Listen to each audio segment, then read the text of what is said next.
시대의 소망 20장.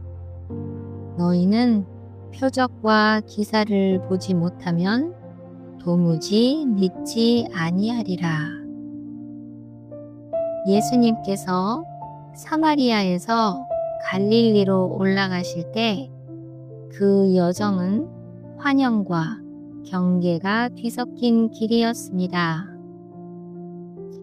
사마리아 사람들은 말씀을 듣고 믿었지만 갈릴리 사람들은 예수님을 반기면서도 그분을 기적을 행하시는 분으로 기억하고 있었기 때문이죠.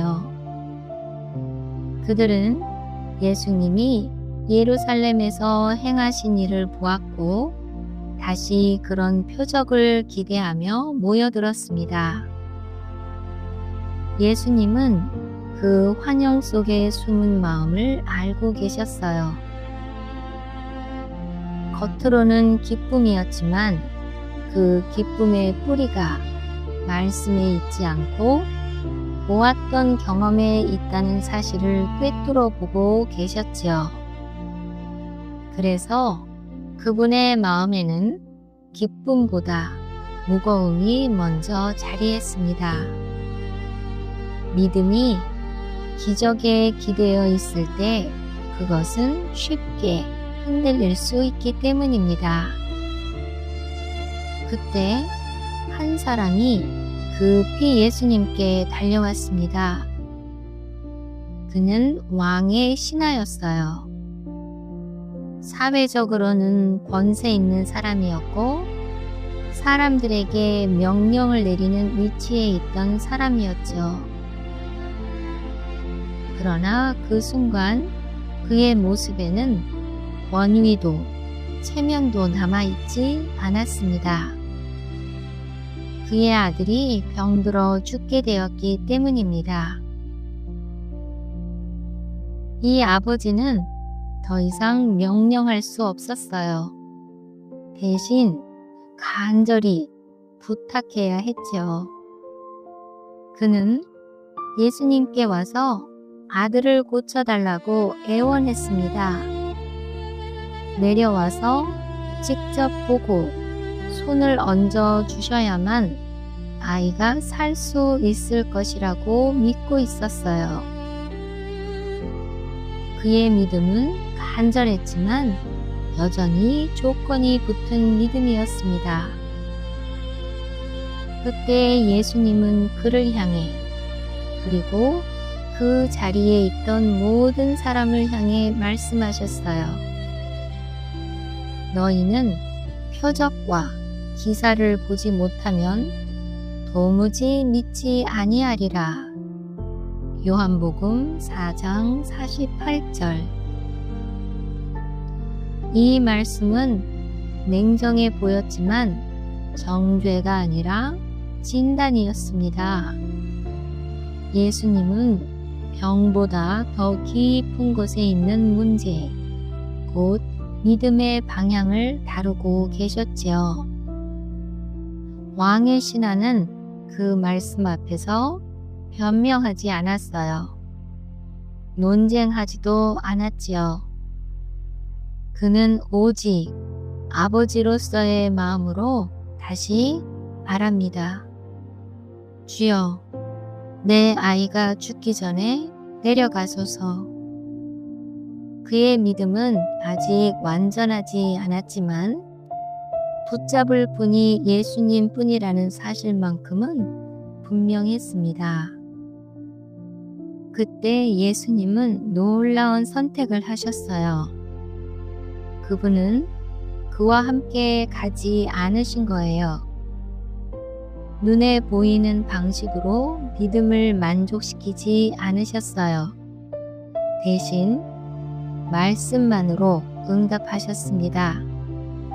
가라, 네 아들이 살아있다. 요한복음 4장 50절. 왕의 신하는 아무 증거도 보지 못했지요. 아이의 상태도 집의 상황도 바뀐 것이 없었습니다. 그런데 그는 예수님의 말씀을 믿었어요. 그리고 그 믿음을 행동으로 옮긴 것입니다. 그는 뒤돌아서 집을 향해 가기 시작했어요. 말씀이 충분하다고 받아들였기 때문입니다.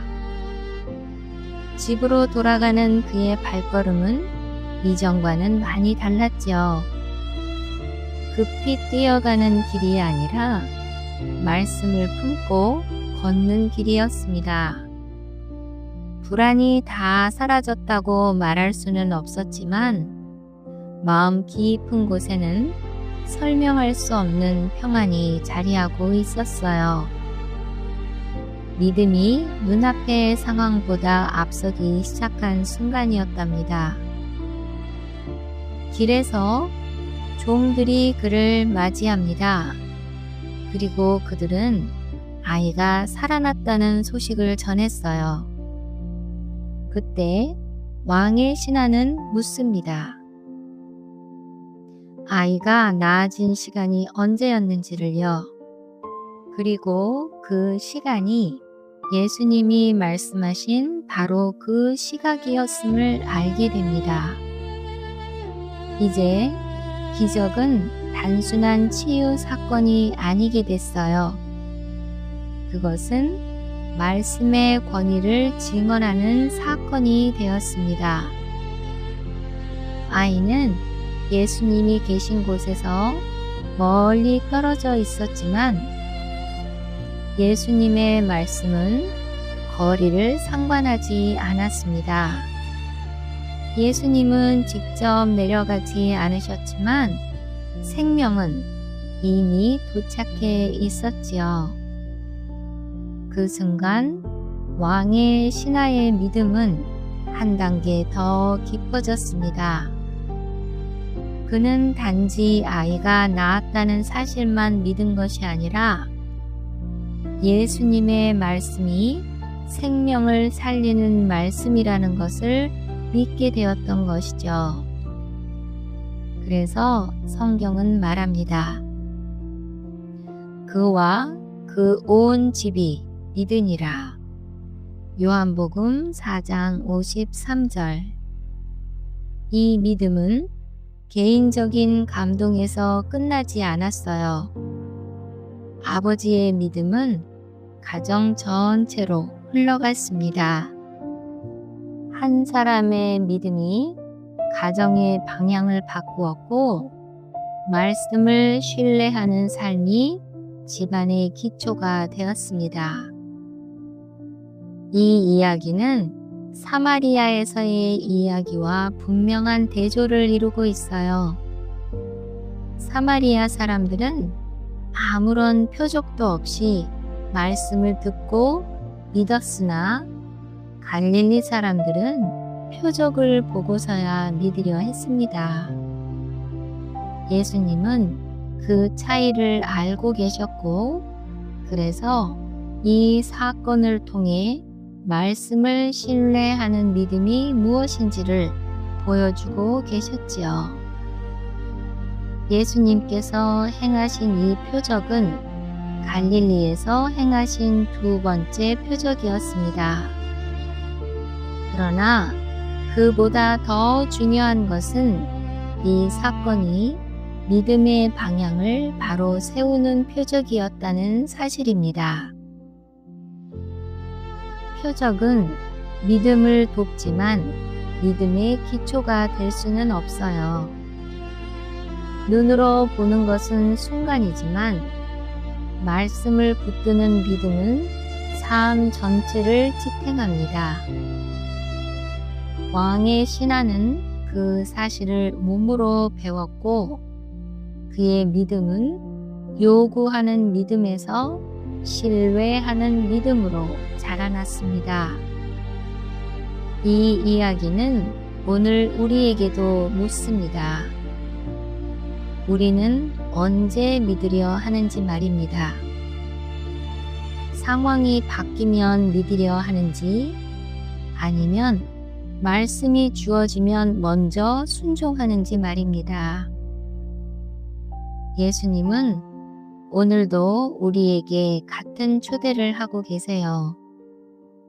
보지 못해도 믿을 수 있느냐고 말이지요. 기도하겠습니다. 하나님 아버지, 눈으로 보아야만 믿으려 했던 우리의 마음을 불쌍히 여겨 주옵소서.